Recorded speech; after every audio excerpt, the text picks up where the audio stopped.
pumunta ng Bulacan. Kaya sabi nga nila is invite sana ako ng nakaraang Sunday, kaso naka-oo na ako sa BFC Church under Pastor Conrad Badua. So andun po ako noon. Kaya nang masabi ni Grace na i-invite sana ako sa oh Grace, why not? Sige, mag-stay pa ako. Gusto ko talaga makarating sa Bulacan.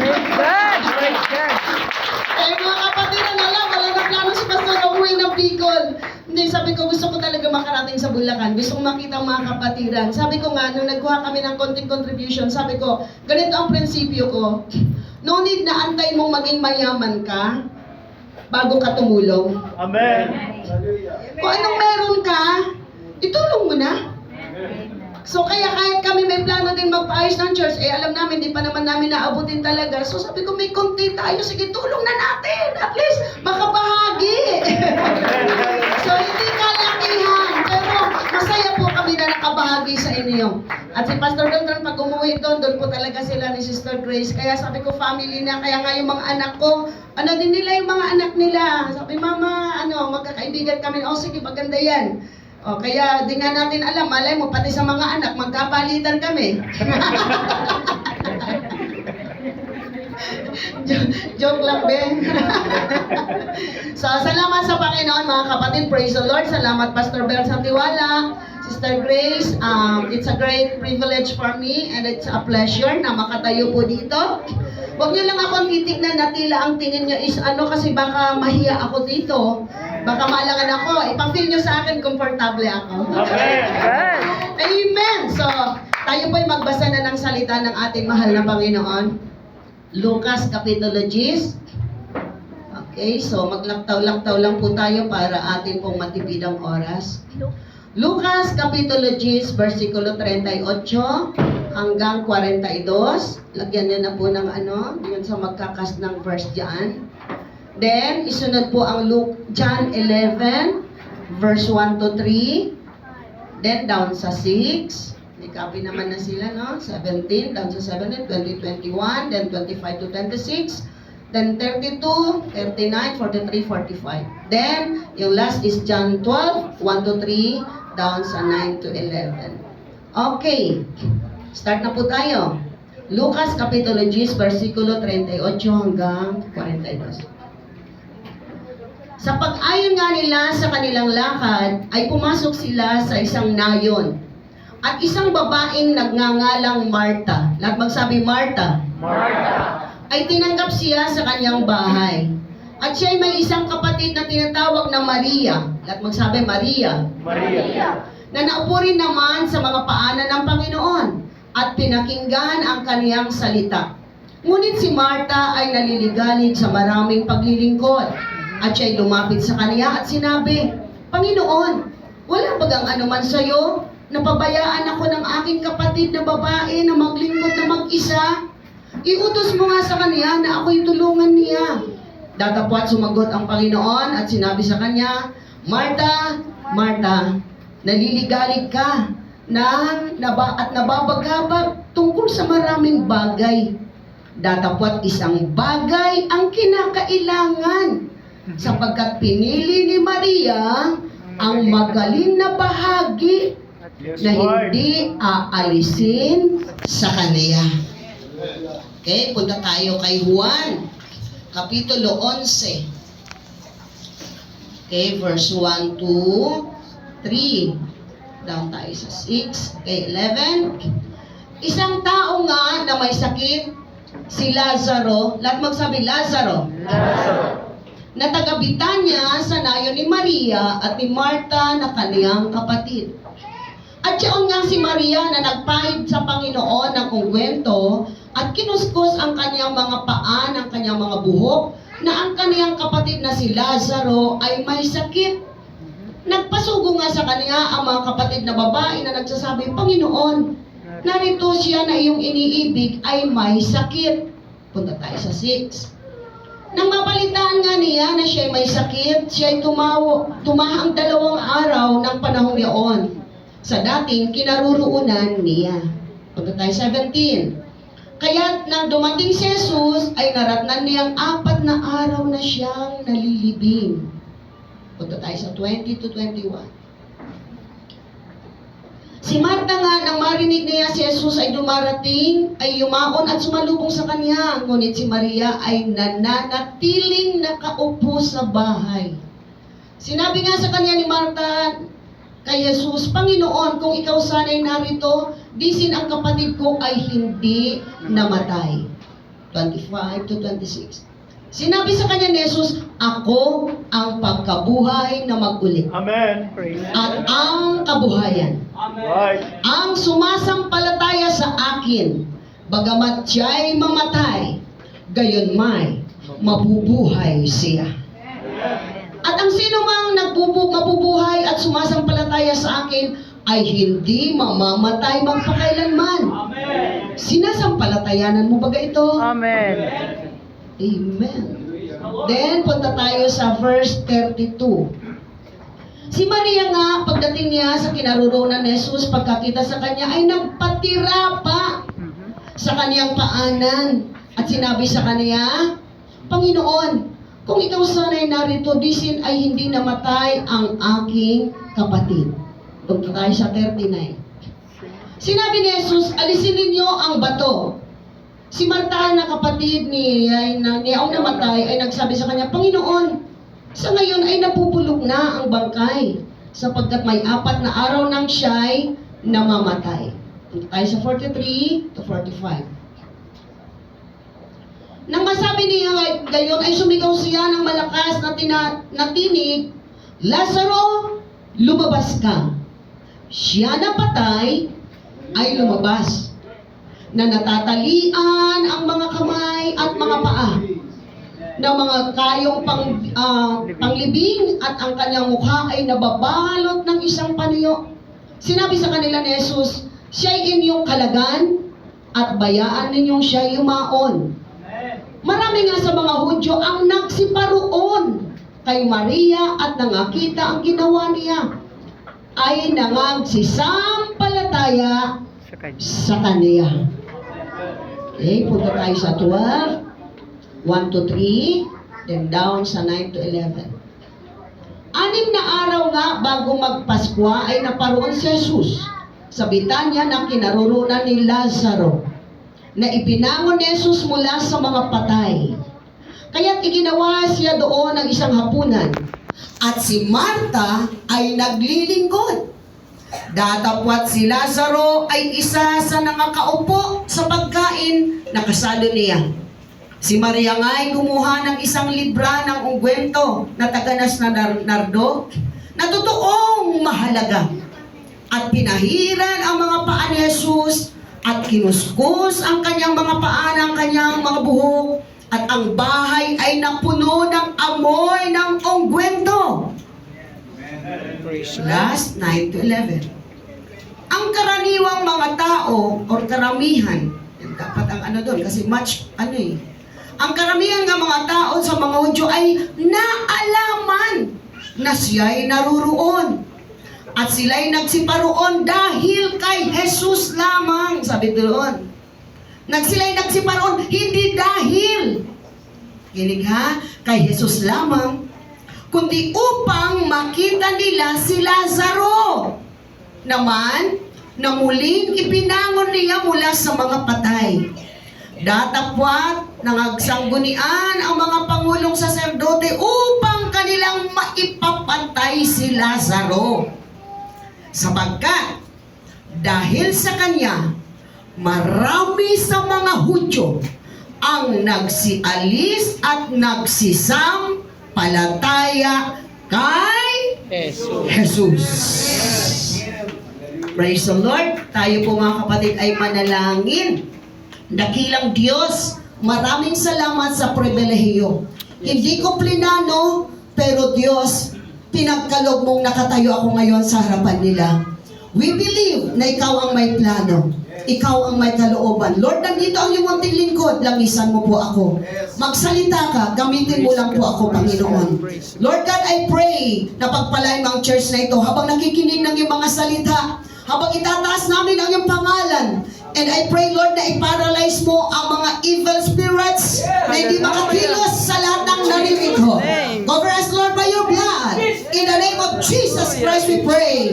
We proclaim victory In Jesus' name. Jesus' name. Amen and amen. Palakpakan natin ang Panginoon mga kapatid. At nais ko pagkakataan ang mensahe ngayon na the 3-in-1 Christian. Hindi 3-in-1 coffee, hindi 3-in-1 sa labat.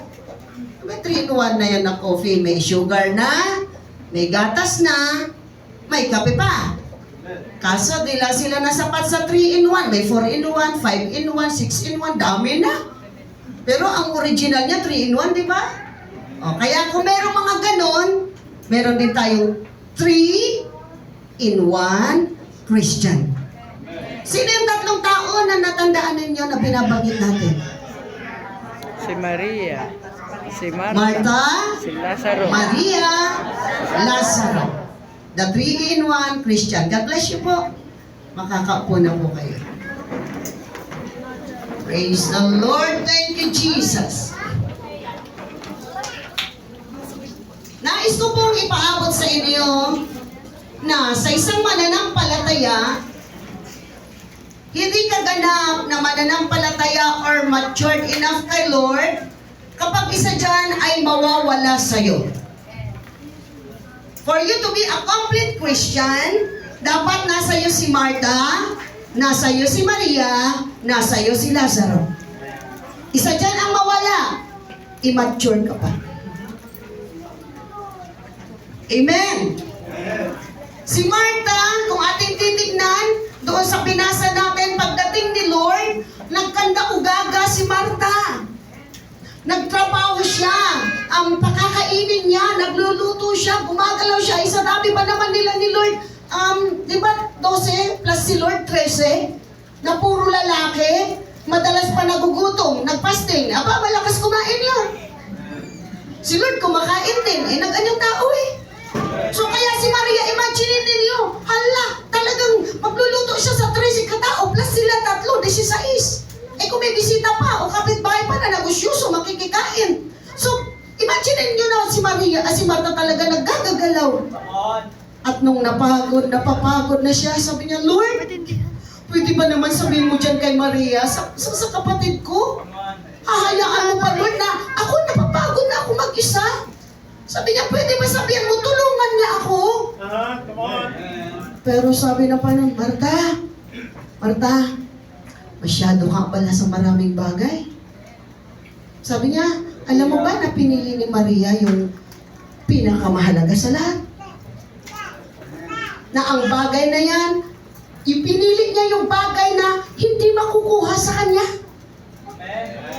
Pagkain pwedeng mawala sa'yo. Yung mga kaibigan mo pwedeng mawala sa'yo. Pero ang Word of God, pag pinili mo, walang makakakuha sa'yo.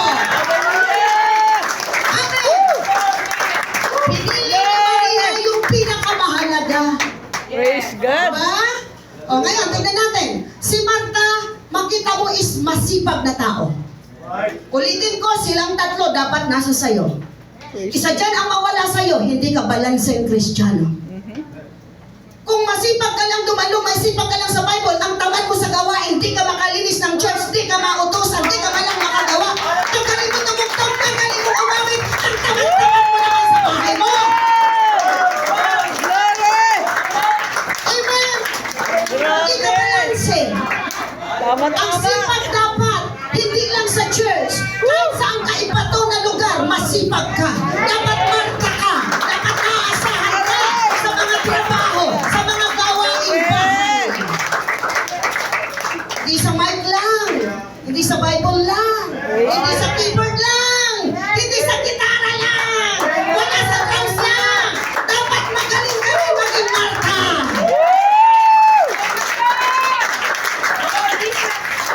Amen. At di rin pwede sa church ang sipag, sabay ang tamad. Ang tawag dyan, pakitang tao. Dapat wag pakitang tao, dapat pakitang Diyos.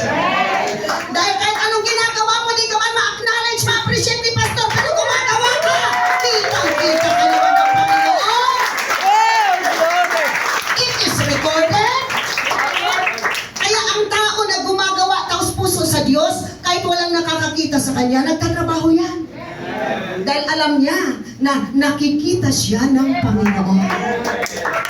At di man siya ma-acknowledge, di yan magtatampo. Pero yung pakitang tao, gusto niya ina-acknowledge mo lagi. Gusto niya binabanggit niya pangalan niya dito, at si brother, si sister nilinis ang CR. Ba? Uhaw sa pag-acknowledge or pag-recognize or pag-appreciate yung mga taong pakitang tao kung gumawa. Pero ang mga pakitang Diyos pag gumawa, na-appreciate o hindi, masaya siyang gagawa. Amen!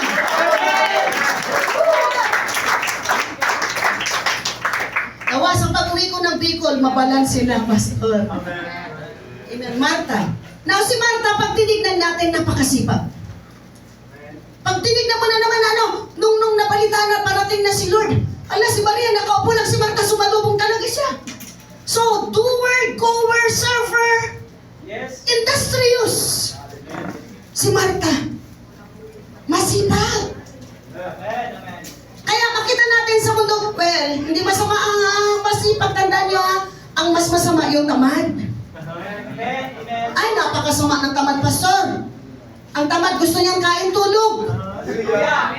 Oo, di mo maasahan ng tamad.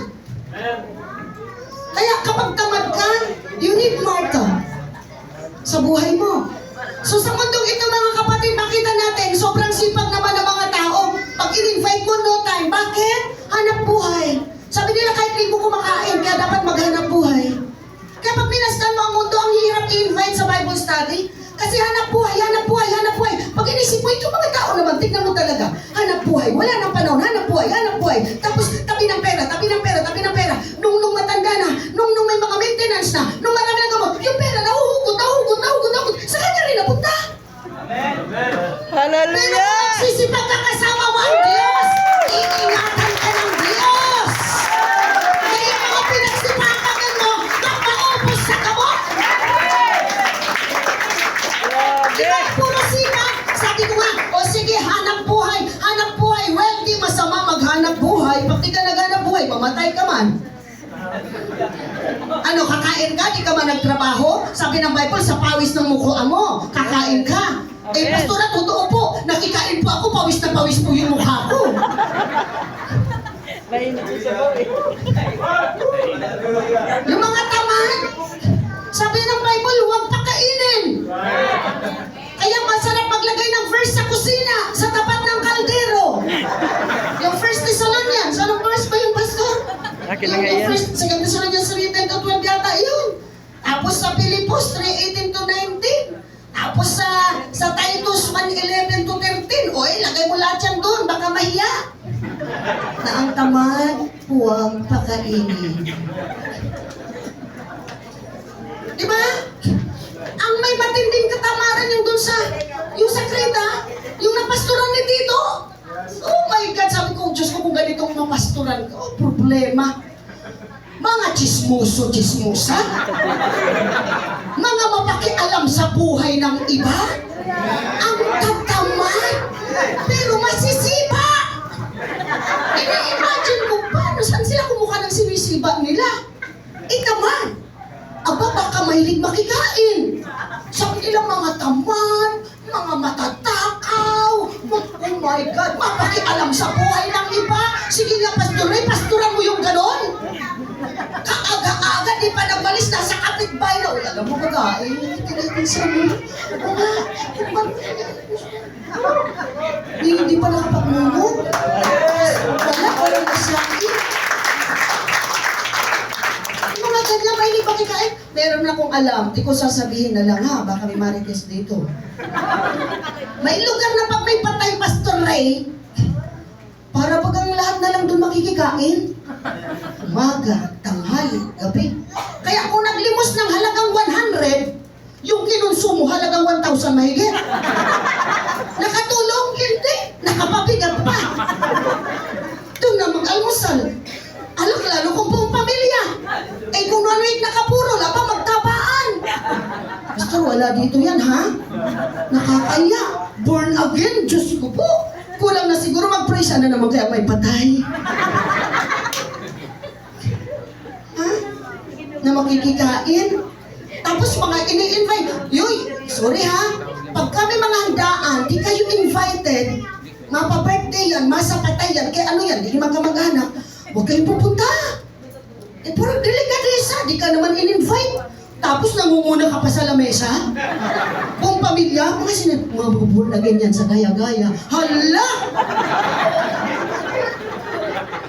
Kaya pag di kayo invite, mapakasal man yan, mapa-birthday man yan, di ka man in-invite, ang hirap, di ka na nga in-invite, nangunguna ka na, pagkakain mo, nagbalot ka pa!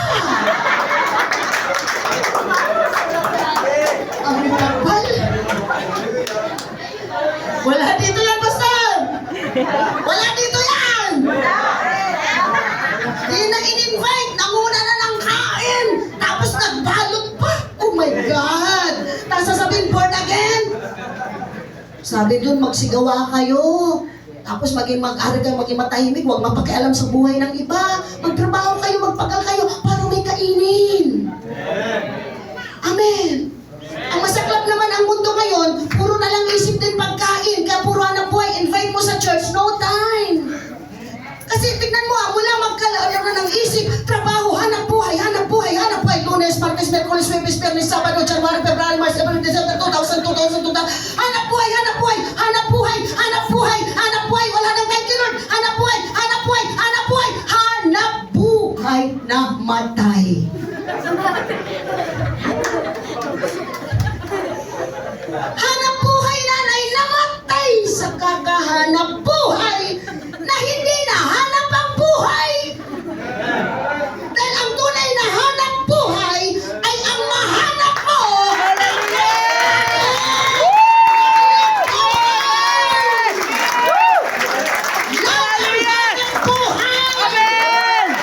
Praise God! Kahit simple ka lang. Sige, pretend sanay kumain. O sabi mo isa na lang beses, sanay mag-ayuno. Pero inuuna mo si Lord. Hinanap mo ang buhay. Ganito ang hanap buhay. Praise God! Saan punta mo sis? May hanap buhay kami doon. May fellowship ba? Ang hanap buhay, hanapin mo ang may-ari ng iyong buhay. Amen! Amen! Yan ang totoong hanap buhay. Praise God! Kaya ngayon, naghahanap buhay kayo ngayon. Woo! Glory! Makain yung mga kaluluwa ninyo. Amen! Yes! Amen! Upo ka. Diba? Kaya sabi, mundo ngayon, o tignan mo, hanap buhay, hanap buhay. Parang hanap buhay, magkaroon ng sa bahay. Okay naman, magkaroon ng sasakyan, magkaroon ng lupa, magkaroon ng mga, ang dami. Tapos, ang masaklap pa, habang medyo yumayaman-yaman, yumayabang-yabang. Habang nagkakaroon, habang dati, ang pulpa yan eh. Dati globe, nung nagkakaroon na smart na. Yung mga pinsan, dati kilala pa ng globe pa siya. Nung nag-smart na, oy pinsan, huyo.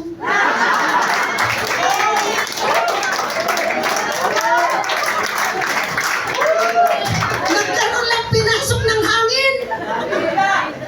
Delikado yun. Buti kung hangin dito, iutot mo, tapos. Eh pag yung hangin pumunta dito, diba? Praise Di ka hambol, hambog. Amen. Di ba sa mga maghanap buhay? Ha? Pero kung magkakaroon ka niyan para magyabang ka, delikado ka dyan. Delikado ka. Alam niyo bakit? Tingnan niyo ang mundo ha. Kaya napakapalad niyo na kayo'y kumakatin. Na kayo may pastor, may nangangaral. Hindi kayo lugi. Amen. So, makita mo na yung nagyabangan, may sasakyan, may bahay, ang yayabang na. Pagkatapos ano nangyari? Eh kung titignan mo naman lahat ng bagay na yan ay maaabo. Bahay maaabo, sasakyan maaabo, pera maaabo, lupa lahat nga maaabo eh. Sa pagdating ni Jesus, maaabo lahat. Pero ang nakakalungkot, silang tao na din naglingkod kay Lord, hindi sila maaabo. They are forever sa dagat-dagat ng apoy. Kundi yung sasakyan maaabo, tapos na. Yung bahay naaabo, tapos na. Ano pa, pera naaabo, tapos na. Ay yung tao na din naglingkod sa Diyos, hindi siya maaabo. Habang buhay siyang magdurusa sa dagat-dagatang apoy. At yun ang ayaw ng Panginoon. 1 Timothy 2:3-4, gusto niyang mapahamak. Ang gusto niya lahat makaalam ng katotohanan. Ang lahat ay maligtas. Yun ang gusto ni Jesus. Amen. Kaya lang nakakalungkot. Ang gusto ni Lord lahat maligtas. Namatay siya, pinako siya para sa lahat. Hindi sa mga mayayaman, sa kilala lang. Eh, pag inaral mo ang Bible, kawawa ang mayaman, sabi ng Bible. Buti pang kamilyo makapasok sa putas ng karayom kaysa sa mayaman. O, tapos sa panahon ni Lazarus na pulubi at yung mayaman. O, yung mayaman napunta sa pagdurusa, si Lazarus nasa paraiso. Ano ibig sabihin? Porque ba mahirap, langit agad? At porque ba mayaman, impyerno agad? Di naman po ganun. Mayaman ka, mahirap ka, love ka ni Lord. Ayaw ka ni Lord mapahamak. At wala din sa itsura yan. Kaya bawal ang pintasero at pintasera.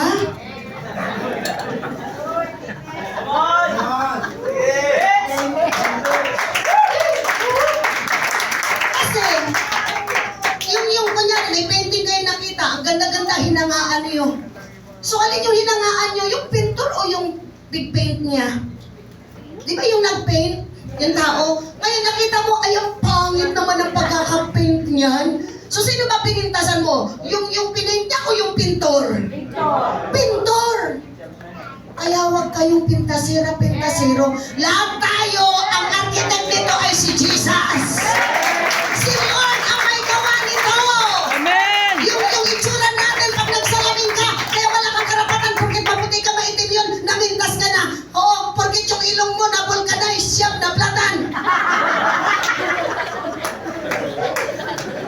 Hallelujah! Ano na Glory! pinagkakagawa ngayon? Yung natutong, nagpapaputi. Para paano magsipil na magsipil. Natutong lalo. Meron ka na balitaan, dalaga, nagtatrabaho lang ba? Bilang katulong sa bahay, pinag-ipunan, kasi flat daw yung puwet. Gustong ipavulcanize. Kaya nagpa-inject, nag-ipon, nagpa-inject. Nangyari, hindi man napasok ng hangin, hindi na-vulcanize. Nasugat, napulok, hinanap yung doktor, wala na. Pwede pala yung nai-inject, na-cancer pa siya. Ang bihira, dami pinapavulcanize kayo ng mga mapera. Flat yung puwet, pinavulcanize. Flat yung ilong, pinavulcanize. Flat yung dibdib, pinavulcanize. Pangyayari. Wala na mapaglagyan sa pera. Tandaan niyo, ito'y pagkain lang ng uod sa sementeryo. Kaya ano pa itsura mo, di ka irerespeto ng uod sa sementeryo. Ay, kinis-kinis nito Walang kinis-kinis sa uod. Pag andun ka na, uurin ka talaga. Diba? Kasi tayong tao is composed of 3 elements, di po ba? Yes. Body, soul, and spirit. Yes, amen. O diba? Body, soul, and spirit. Yan ang ganyan ko pasok. Kasi pag natin na yung soul, delikado Iba? Yan. Body, soul, and spirit. Yung tayo, isa dyan mawala, di ka na tao. Tayo ka na. So, di ba tayong tao? Pag namatay ka, pornagin ka kay hindi. Mabait ka kay salbahe ka. Ang katawan mo, balik sa lupa. Punta sa sementeryo, pagkain ng uod. Di ba, Genesis 3:19? Amen. Yung buhay mo dapat maintindihan mo, kaya dapat ibalansi mo. Maputi ka kay maitim ka, mayaman ka kay hindi. Ay, agi mamamatay ka. Tagisan na ako. So, yun po yun. Born again ka kay hindi. Good or bad ka. Punta sa sementeryo sa lupa na mula sa lupa, magbabalik na kusa. Diba galing sa lupa? Genesis 3:19. Yes, Ano na amen. yung natira? Soul and spirit. O diba, Ecclesiastes 12:7, born again ka kay hindi, good or bad ka, ang spirit mo babalik kay Lord. Yes, amen. Ecclesiastes 12:7, galing sa Diyos, babalik sa Diyos. Kaya kung ito papunta sa sementeryo, pinagpara-vulcanize mo, para gastusan mo, kung sinuport mo na lang sa gawain, marami pa naligtas. Amen. Yan. Kinain lang ng uod. Tapos ito naman, balik na kay Lord. Yan. So kung ito may kinalagyan na sa lupa na, kung ito'y bumalik na kay Lord, o ito na lang natitira. Kaluluwa. Kaluluwa. At ito ang binabaliwala ng mundo. Ito ang pinapahalagahan nila. Ang di nila alam punta lang sa sementeryo. Ito ang pinakamahalaga. Dito namatay si Jesus. Dahil dito. Kaya kung ito pang lupa, ito pang langit, ha? Ito na kung heaven or hell. Heaven. Paglabas mo dyan, huwag mo na ngayon, huwag kang lalabas. Kasi pag lumabas ka dyan, patay ka na. Pag lumabas ka na dyan, haharap ka na kay Lord. Kahit ilang araw pa yung nakaburo lang katawan mo, wala ka na doon. Sino na dito napasok? Masarap papasok? Nung napasok, ay, napasok ako. Ganun ba pag napasok?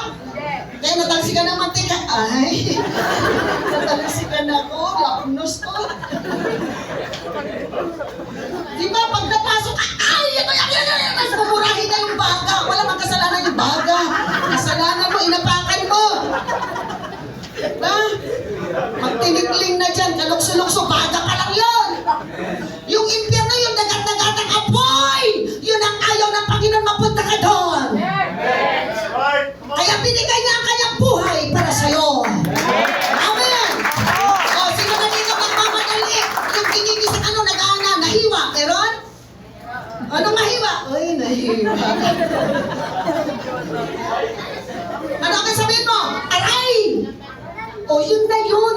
Kayong umaaray. Kayo ngayon ang hahatulan kung langit o impyerno.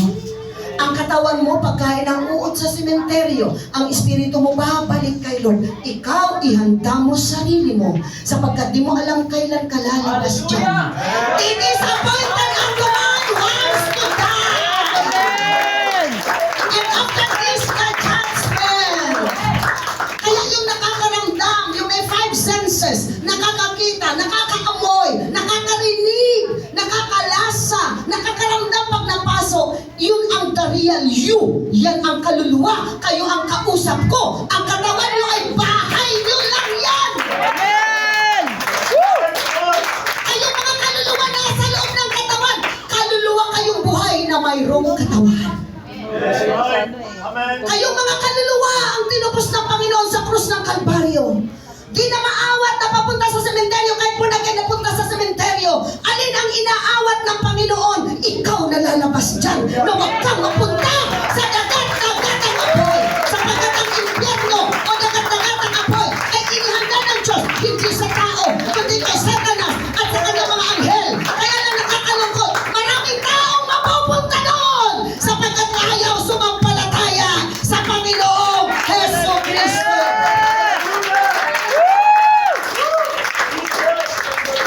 Kaya pag napunta sila doon, di nila pwede isisihin ng Panginoon. Glory to God. Amen? Di nila pwede isisihin ng Panginoon. Yun ang inihanda natin. Amen? Kaya yung pagtatrabaho, pagsisikap, well, okay yan. Pero huwag mangyayari.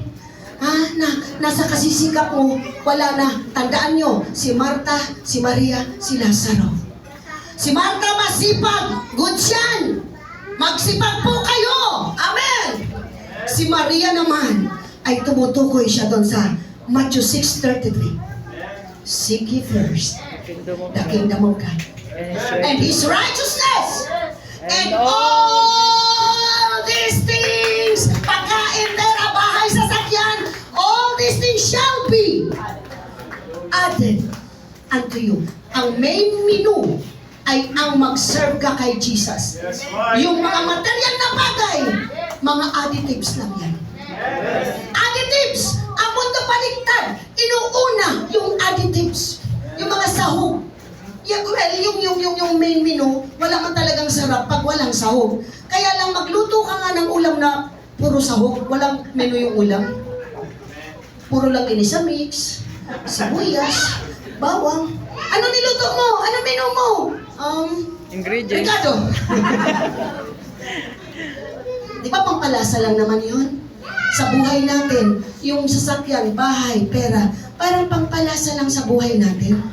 Ang main menu talaga, ang whole duty ng tao.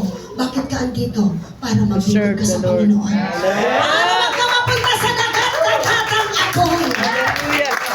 Amen! Yun ang pinaka dahilan bakit ka nandito. Ang tao, ha? Ang tao, tignan mo. Ano ba ang tao? Nabubuhay para kumain? O kumakain para mabuhay? Sagot. Ano ang tao? Nabubuhay para kumain? O kumakain para mabuhay? Kumakain. Yun. Ano pagkakaiba?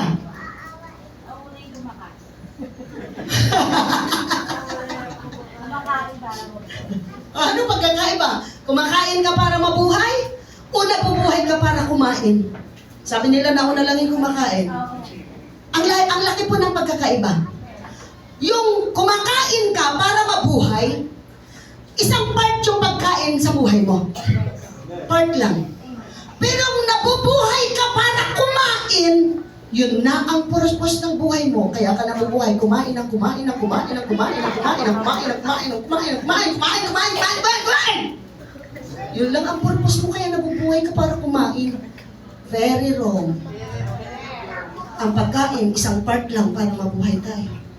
Pero ang whole duty mo talaga is makinig ka sa salita ng Diyos. Sundin mo ang kanyang utos. Sapagkat yun ang talagang buhay.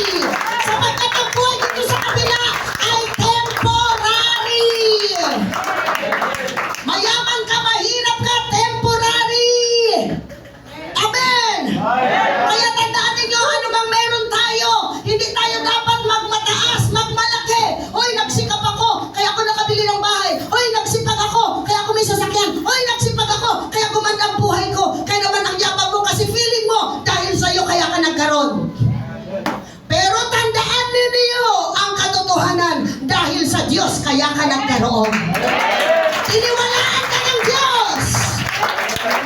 Dahil kahit anong galing mo magtrabaho, anong sipag magtrabaho mo, kung di ka bibigyan ng Diyos ng lakas. Hallelujah. Sa pagtatrabaho, lakas ang kapital. Saan galing ang lakas mo? Sa Hindi mo yan mabibili. Sa Kanya.